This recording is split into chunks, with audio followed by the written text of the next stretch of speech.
Hello and welcome to the Pop Report with myself, August Pappas, and joining me as always, Fulton Lee. Lee, how you doing, man? What's new? Doing pretty good. Lee, I want to start off with a question today. I want to ask Okay. you, do Okay. you identify as an influencer? Oh, do I identify like with the title influencer? Yes. I always say that I am a musician. I'm a music artist slash influencer. Okay. That's What what I tell people. what is the standard to be an influencer? Is it just follower count? Like, is a famous athlete with like a couple million followers, are they an influencer? Or do you need to be playing a certain role on the social medias to be an influencer? That's a great question. So I think somebody like Cristiano Ronaldo, right? Yeah.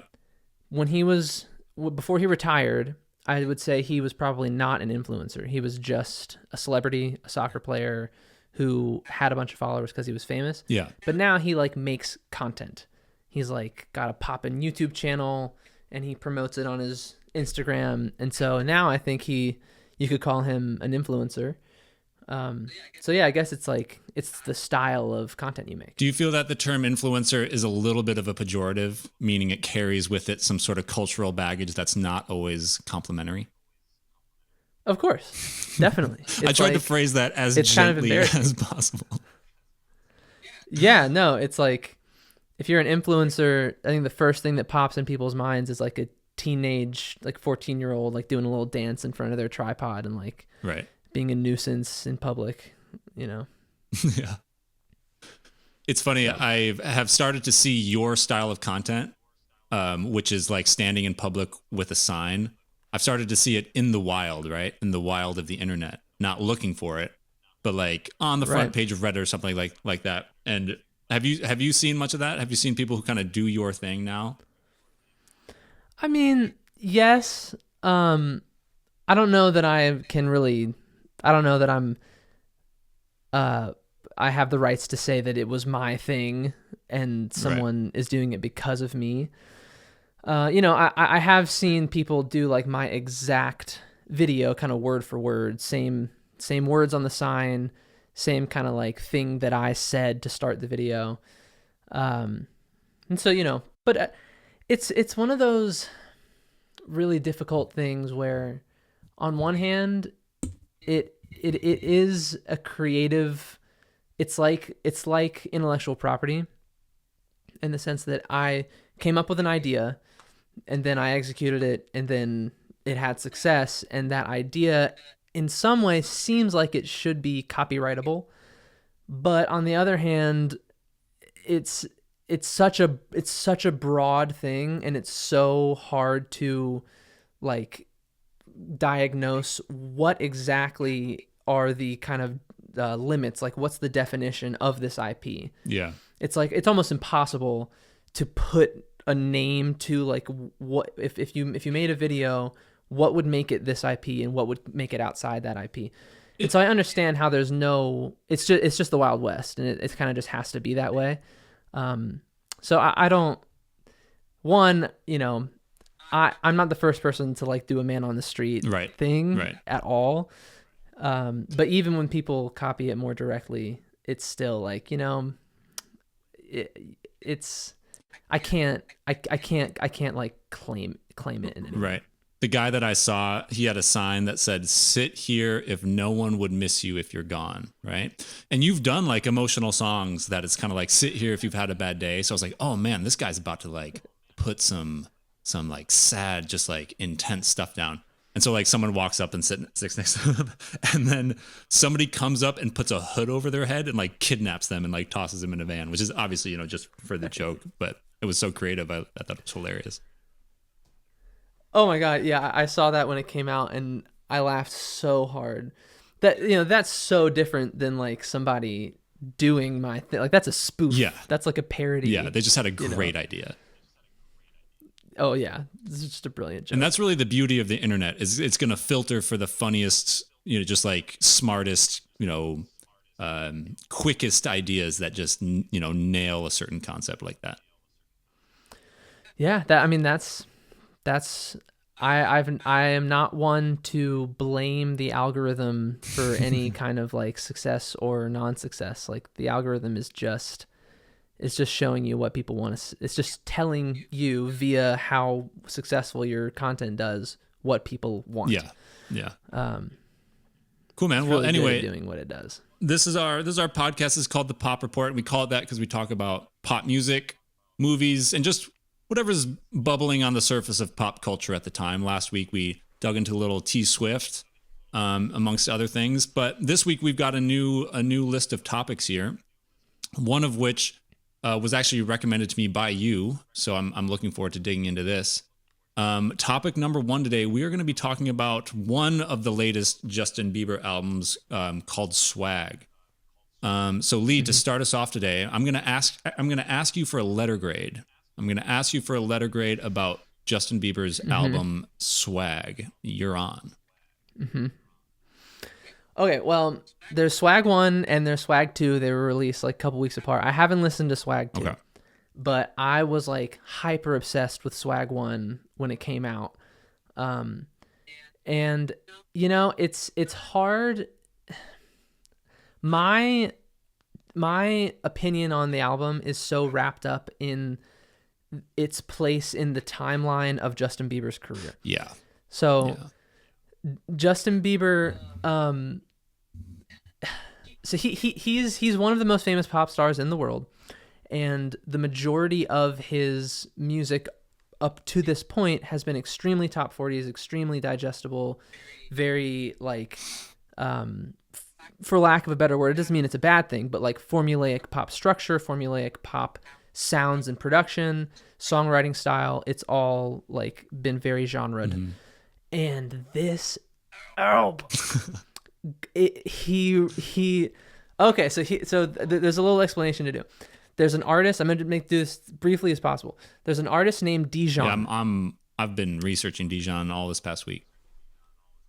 Okay, good. Okay, so for listeners that might not know, Dijon is like an alternative R&B indie kind of underground artist that got popular around like 2017, and he makes music that's pretty gritty. It's groovy. It's emotional. It's cool. It's not pop. It has pop tendencies in the sense that it can be catchy and melodic, but the production and the engineering and the mixing is very like a hipster from Brooklyn would listen to Dijon. That's kind of like his vibe. Anyway, he was popular and somewhat famous, but not even close to the stratosphere that Justin Bieber is in. And Justin Bieber apparently was just a fan, and they started working together, and Dijon produced the entire album that is Swag. And when you listen to it, for me, as a Dijon fan already, you press play, and you're like, oh, this is a Dijon song with Justin Bieber on the vocals. Yep. And then track 2 comes out, you hear track 2, and you're like, this is a Dijon song with Justin Bieber on the... And then the whole album is so distinctly Dijon. Like, he has such a distinct production and sound. Yeah. So anyway, for me, that was the coolest thing ever. To see Justin Bieber choose to go and work with someone like Dijon and make music that's so like not pandering, right? It's like, you know, it's dangerous to talk about Taylor Swift in a way that's not completely positive. We're getting ourselves in trouble. Yeah. I know.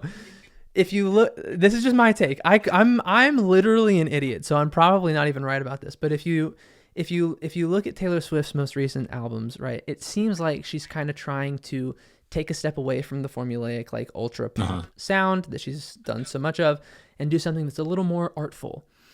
And to me, I'm like, I see what you're going for, and it doesn't sound artful to me. It sounds like you kind of have that like quasi, this is a strong word, but shallow depth, and you're trying to do something artful and it's just not quite working. I love her pop stuff. Yeah. The new stuff just feels like it doesn't work.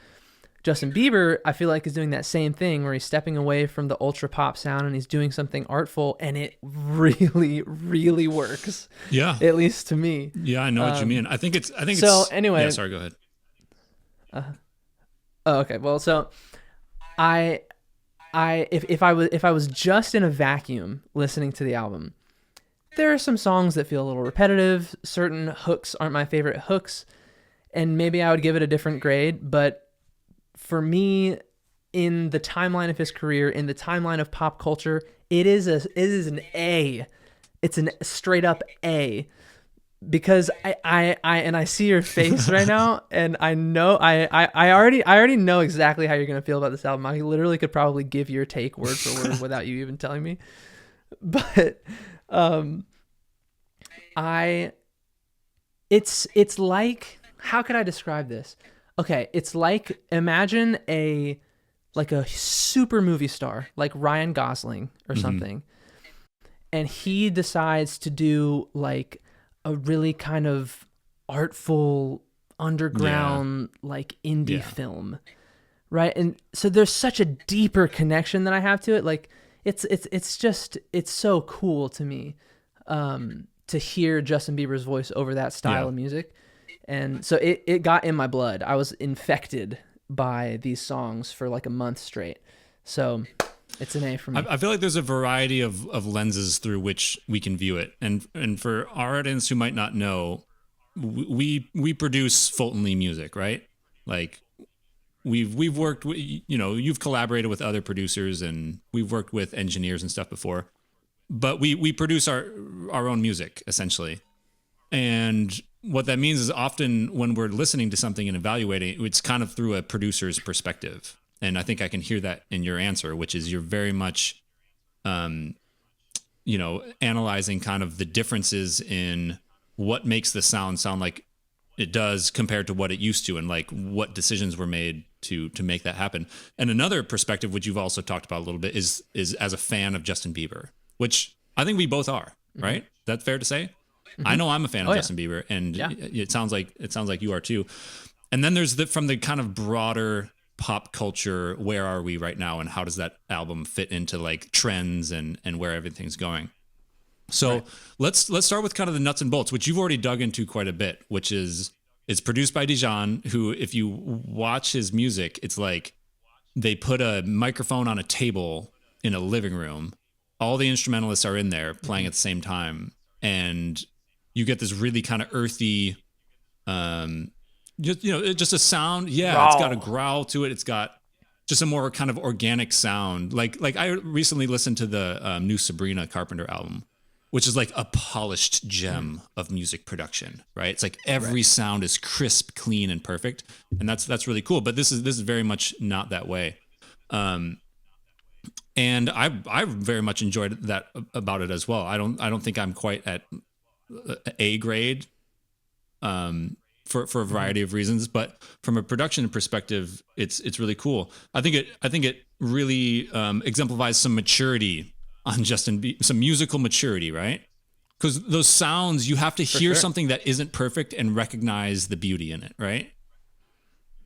Right. Like a Yeah. lot of those songs will start with like this kind of like warbly, crunched up guitar that sounds like just a Yep. guitar sound that's been like knotted up and kept in someone's pocket for like 3 months, and then they pulled it out, and here it Right. is, and it's perfect, and it's like it works really well for the It's for the ugly. song. Right. Did you feel inspired at all by the production of the album? Deeply. Deeply. Yes. It's a trend in music to have the lo-fi sound, right? Like, how do I take what could be a cleanly recorded piano sound and make it sound like you're hearing it from a distance, and like with like it sounds like being played through like an old record player or something like that. And this Right. album really captures And that well. yeah, you're doing a good job of like explaining why it's a vibe.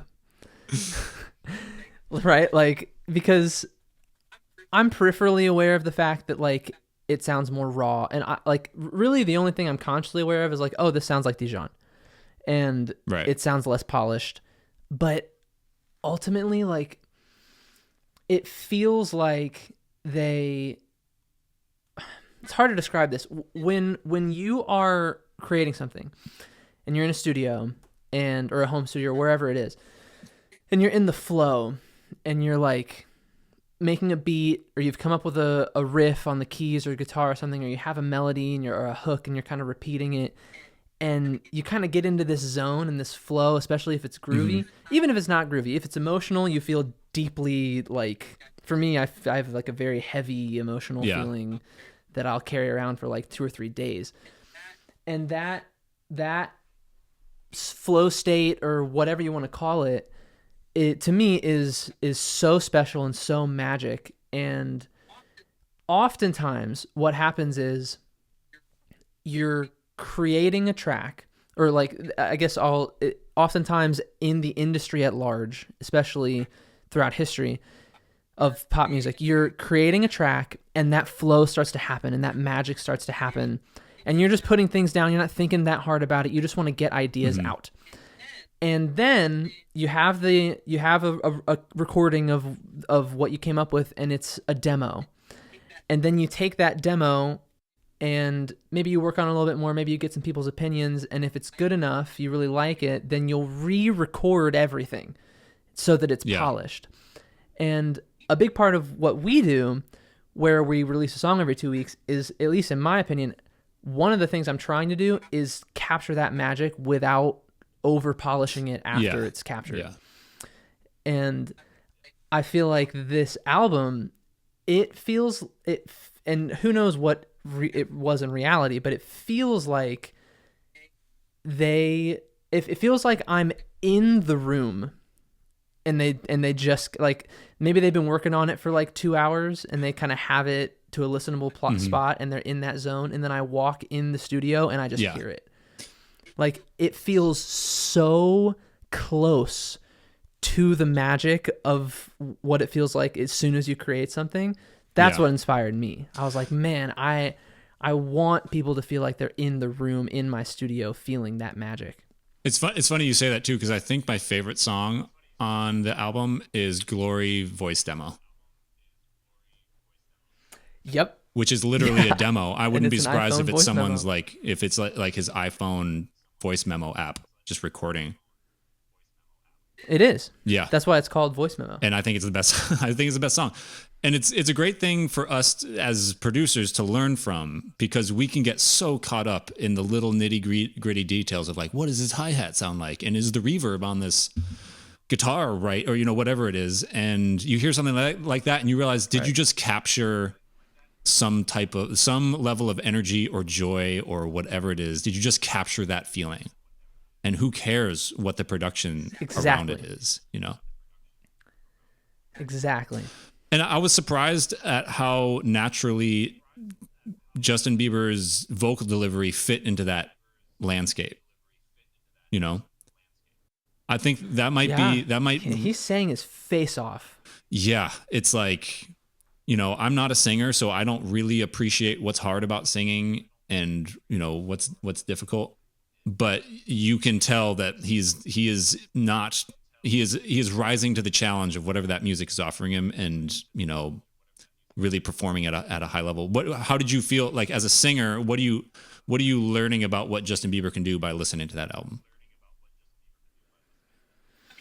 I mean, I already knew he could do that stuff, but it's almost like if there's like a clip on Instagram Reels, and it's like a 20-second clip of the Justin Bieber documentary that I'm never going to watch, and it's like him in the green room just having fun. Somebody has a guitar and he's just singing. And I'm like, wow, what a voice. Like what soul is coming out of him. And I'm like, and up to this album, I'm like, you're never going to hear that in a produced Justin Bieber studio album, because it's going to be extra processed, extra auto-tuned, like. And then this, to me, it's like, oh, they just let him loose, So what I found kind of fun about his vocal delivery, and I don't know if you noticed this or not, but he does a lot of these like Michael Jackson kind of breaths, or I can't do it, but yeah, and I thought it worked so well, It didn't seem cheesy, because it's a cheesy sound. It's a like, it's such a pop signature thing. But it just sounded natural and right Right. for when he did it. And yeah, I thought it was really cool. So, okay, well, so you kind of reacted when I gave it Mm-hmm. an A. So I want to know what is your letter grade, and because I can identify things about the album that I didn't Yeah. really like that much, and those are the things that I feel like are more probably standing out more to you because you have a little bit less of like a personal connection to it. So tell me about Yeah, this. well, one, I think it's hard in terms of letter grade compared to what? All-time albums ever released? I can't give it an A. Right, good point. I think maybe in the last 10 years, yeah, Right. maybe B plus, A minus. I feel like it's very good. It's fun. I really liked listening to it. I turned it up loud in the car and was just like enjoying the textures of it. But I do have criticisms, you know. Let me give you some of them. Right? Yeah. One is I feel like most of the time, by the time you're 20 seconds into a song, you've kind of heard the whole song. Right. And they're each sort of a color that happens and then it keeps happening. And by the time it's over, you've just experienced the color and it's over. And that's okay. There's nothing bad about that. But it does lead to a certain sort of flattening of the experience where the songs are quite short too. Like the songs might be like 2.5 minutes long.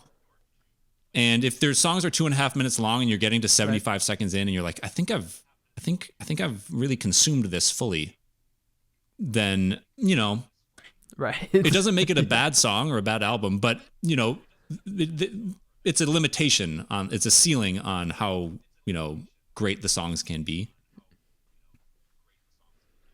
Right. The other thing is like, I feel like, all right, this is gonna sound super douchey, but I'm just gonna say it anyway. I feel like it's a little whiny. It's a little whiny. All right, let's go. In like the lyrical content? Yeah, and it's a whole, Or like the delivery? both, you know, both. It's a whole world of like R&B singer that just doesn't quite connect with me. It doesn't make it a bad thing. It's just there, you know, I'm familiar with other artists who make similar, you know, who write lyrics similarly and deliver lyrics similarly. And after 3 songs, I'm like, all right, I get, you know, okay, your life is still super hard and, you know, all that stuff. And, you know, it's kind of like what I was saying earlier about you know, the sort of flattening effect of the song is I can halfway through the album, I kind of be like, I think I got it. I think I'm kind of like, I think I got it. Right. Yeah. What do you think about that? Yeah, like I would have the same exact criticism. But it's like this. It's like, to me, there's 2 types of music. There are 2 types of pop music. There is active listening pop music, and then, you know, obviously passive listening. But to really understand passive listening pop music, it's not just that it's background music. It's that it creates what would you call it? Yeah. Vibe. It creates a vibe. And like you said, it's a color. And it just, the whole room is consumed by this energy and this color and this vibe. And the question becomes, does this energy feel really, really, really good? And if it does, then I feel like passive listening pop music transcends into like greatness. And if that energy doesn't feel absolutely like euphoric and magnetic, then it just becomes boring. So yeah, like I completely agree. It's like the song is kind of like this, you know, for lack of a better word, like droning, kind of monotone, just stylistically, it's just the same thing, for 2-3 minutes. And yeah, I mean, with anything other than something that just makes me feel like I'm levitating, which this album does, it just gets boring. But I just want to live in that feeling, so I'm just happy that it's staying. Let me give you my last criticism, which is not a lot of hooks that I took away from the album. Not a lot of vocal hooks where I was like, oh, he uncovered a little gem of a melody and it's going to stick with me. There was one song, you know what my favorite hook was? Is Sweet Spot. You know, Sweet Spot. Yeah. Oh yeah. Dude, And then it's the that worst rapper verse. ruined it. It's so bad. Oh, The whole internet was like, "That's the best song on the album," except that's for so it's the funny. That was worst my song on the album exact because of takeaway that from verse. it. I didn't even know that was a popular thing. Yeah, everyone Oof, felt that man. way. I don't remember who that was, but I feel bad for Yep. them. I'm sure, you know, if they're on that album, I'm sure they can do awesome things. It just didn't happen for that song. That's rough. Yeah, it just wasn't the But vibe. it's like the hook of that music is the emotionality behind it, and not necessarily, you know, as I like to say, the notes on the page. You know, and from a notes on the Yeah, page perspective, it just fell short. But Yeah, that's active versus passive, right? Notes on the page don't even matter anymore. It's just and let me it's give just a you vibe. let me give you an example of an album that I think got both, and that's that Frank Ocean album that we both were in love with. Blonde, yeah. Blonde, right? Number one album in And history. this in my has to be opinion. heavily influenced by Blonde, right?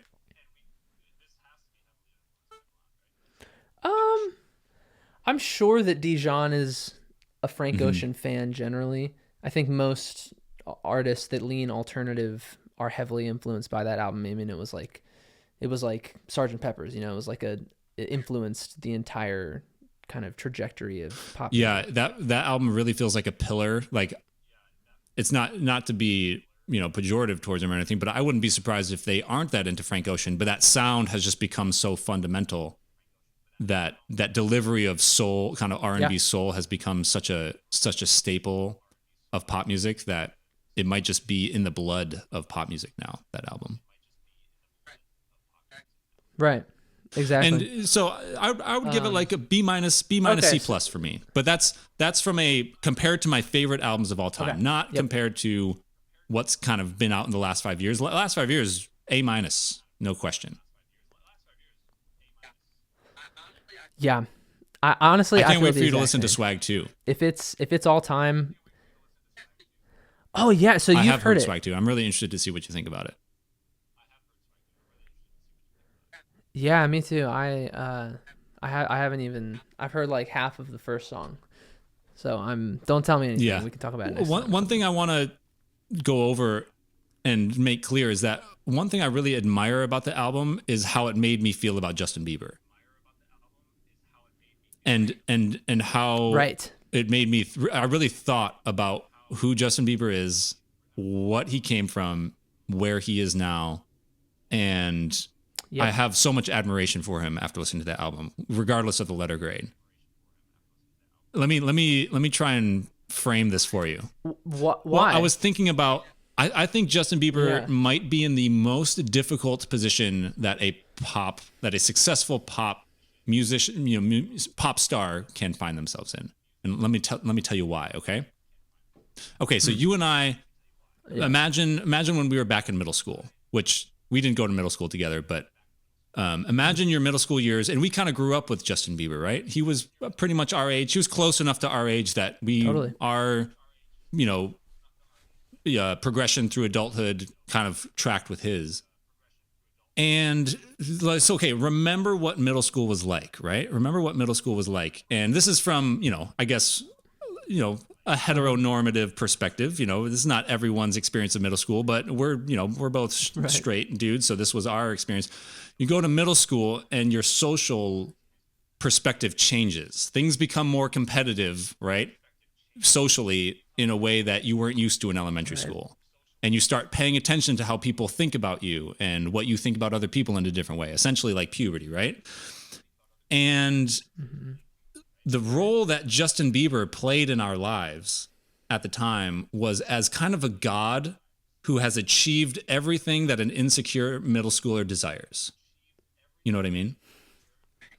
Like, all the girls in the school Yes. love Justin Yes. Bieber. He wears fashionable clothes. He's got a cool haircut. He's like he sings, and he's popular. Everything that you want to be in middle school, Justin Bieber was to us.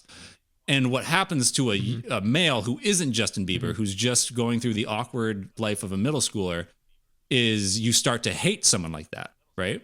They yeah, they kind of, that 100%. person sort of embodies everything you want to be and the fact that you're not it. And it just leads you to kind of put him in this category of like pretty boy, kind of like poser, Yep.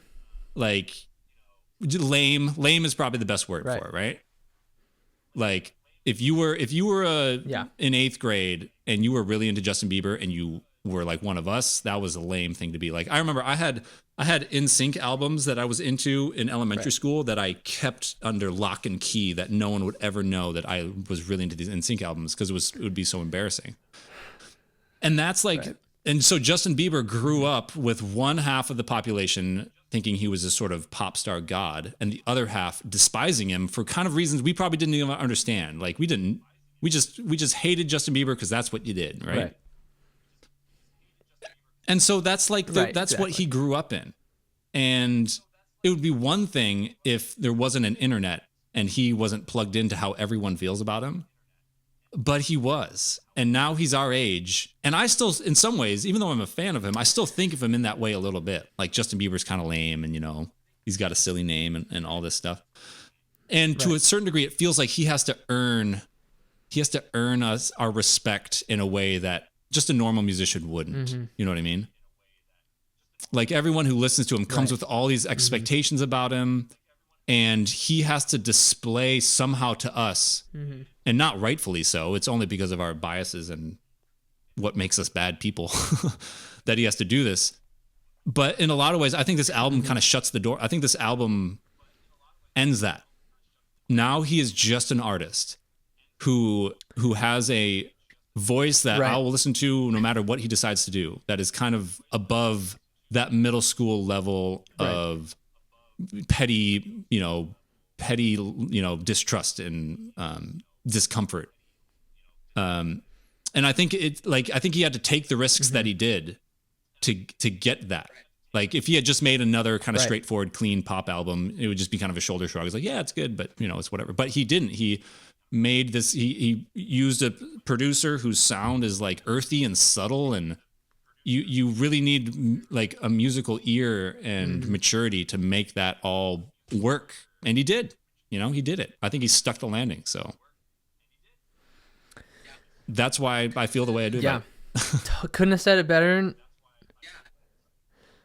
Yeah, and like I am so infatuated with what that means for the trajectory of pop music and like the landscape of the music industry. It's different now. Like he kind of, and it's not like nobody's ever done this before, but I don't know. Like you said, Justin Bieber is he's like the most polished artist that I can think of. So for him to do it, it kind of just gave anyone permission to like go and make very artful music with depth that doesn't follow a formula and isn't necessarily made for radio, or like virality, if you will. So it's just a huge win for everyone. Now an up and coming, pop star who's kind of over their sort of teen phase. There's a clear pathway to find a producer you love who isn't at the top of the world, and use your audience to expose that producer's color to your advantage. I think that's super exciting. Well, to me, really, the way it shapes the future of pop music is now huge major labels that have huge A-list celebrity or potential future A-list celebrity artists on their roster. When that artist shows an interest in music that has a little more depth, or a sound that is like a little more experimental or unpopular or risky, the label can now be like, oh, well, Justin Bieber did it. Like they can actually have some trust and like put some marketing dollars and like make famous the act of making art that isn't just formulaic, polished top 40s stuff.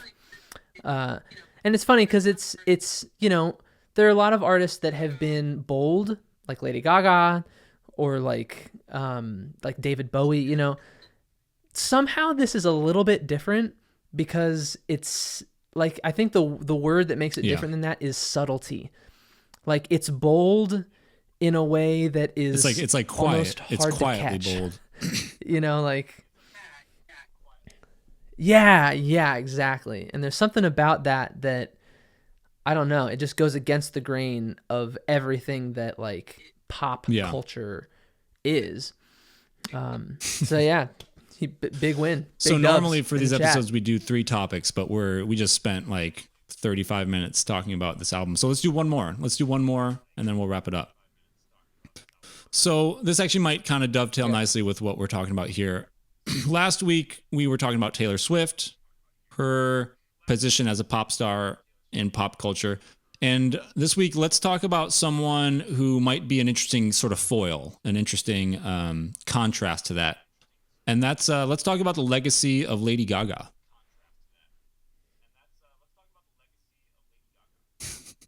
Oh, speak of the devil. So Lee, how do you feel looking back? We've kind of seen this full arc of Lady Gaga, which isn't over yet. It's not to say that like it's complete. But we have seen like an entire sequence of eras of her. What are your thoughts looking back on the pop legacy of Lady Gaga? I'm obsessed. Yeah. I love it. It's in my DNA. When did that start? I've loved her since she first came out with, Poker Face and whatever, Alejandro, all that like early 2012 kind of music. It's one of those things where it's exactly what we just talked about. It's bold. It's like she took, like what Justin Bieber did is he took the formula of top 40s music and he just put it away and he made an entirely different formula of music, like a different production, sound, structure, everything. Lady Gaga, she kept the top 40s formula, sound, production, everything's very bright, bold, visible. The structure is very clear. When the verse ends and the pre-chorus ends, or in the pre-chorus begins, it's very clear that that's happening. It's not subtle. Like pop music isn't really meant to be subtle. So she kept all those things and then made it dangerous and like made it bold and made it she broke the confines of the formula while still keeping the main characteristics intact, which is really hard to do. And she had a lot of her kind of stunts, like public stunts, like what she would wear and all that stuff. I loved all that too. I just loved that she was like dangerous and bold and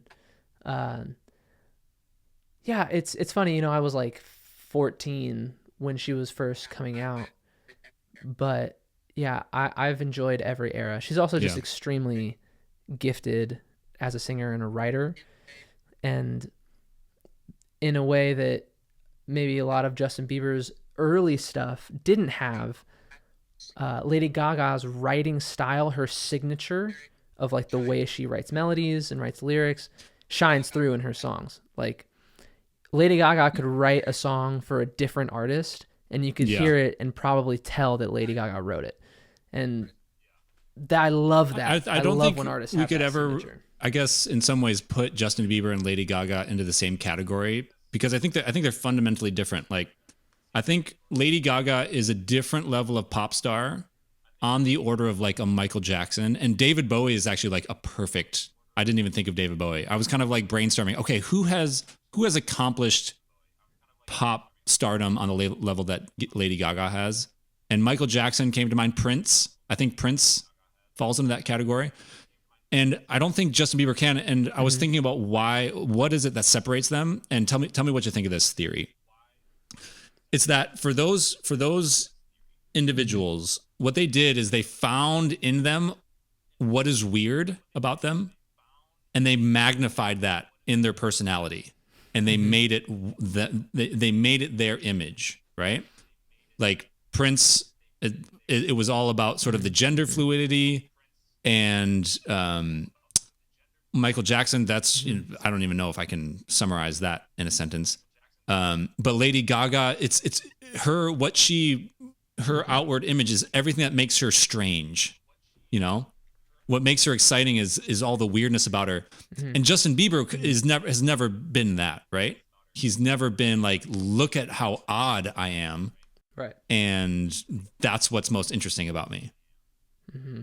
And maybe getting back to our conversation about Taylor Swift in the last episode, maybe that's an important distinction that, from our perspective, which is to be somewhat critical of Taylor Swift, is that she's never had that look at how odd I am and weird, and how I've not beautified, but I've like just made that the most interesting thing about me is what makes me unique and strange. What do you think about that? Mm-hmm. Yeah, I mean, it's interesting. You're kind of like laying out categories of superstars, and it's two like kind of opposite ends of the spectrum. One is like the ideal of you, right? So like Taylor Swift, Justin Bieber, they're relatable in a sense where you're like, they're like me, but they're the perfect version of someone that's like me. As where Lady Gaga and David Bowie, they're like, you're like, they're so unlike me that they're an alien. I don't even think they're human beings. And both of those things are equally interesting, just in different ways. And I've always obviously preferred the aliens to the relatable people, but it's really, there's truly not, they're both great. You know, I kind of feel like the Beatles are almost a combination of those two things. So it's the Beatles are tough too, one is because not better in their than the era, other. they kind of were just the first, not the first, but they were kind of a worldwide level of pop star that they didn't have to set themselves apart in the way that like a David Bowie or a Michael Jackson would, because that wasn't available to them, to people yet by the time that the Beatles were there. Yeah, and I feel like to a certain extent, I can imagine there being another Justin Bieber, which is a weird way to put it. But like we can kind of like, I can picture, all right, next generation is Justin Bieber. There it is. But I can't really picture that for Lady Gaga, right?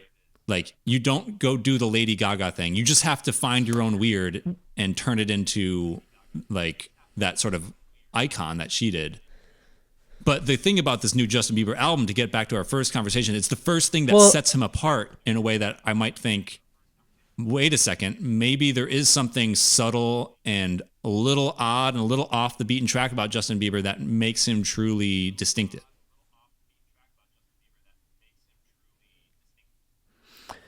Right. Yeah. But I will say, you know, a lot of the criticisms of Lady Gaga, especially when she first came on the scene, was that she was just a recycle of Madonna.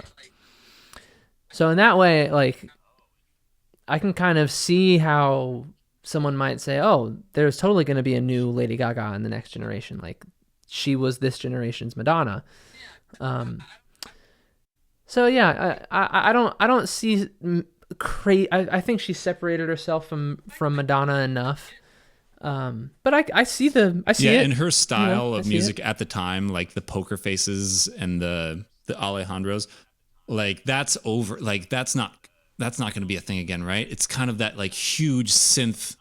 She almost had this sort of like Halloween vibe to her, where it was kind of creepy and like it's just a hard magic to capture again. Mm-hmm. You know? Yeah, I mean, like Madonna was blonde and weird, right? And those probably are kind of the main similarities people are drawing.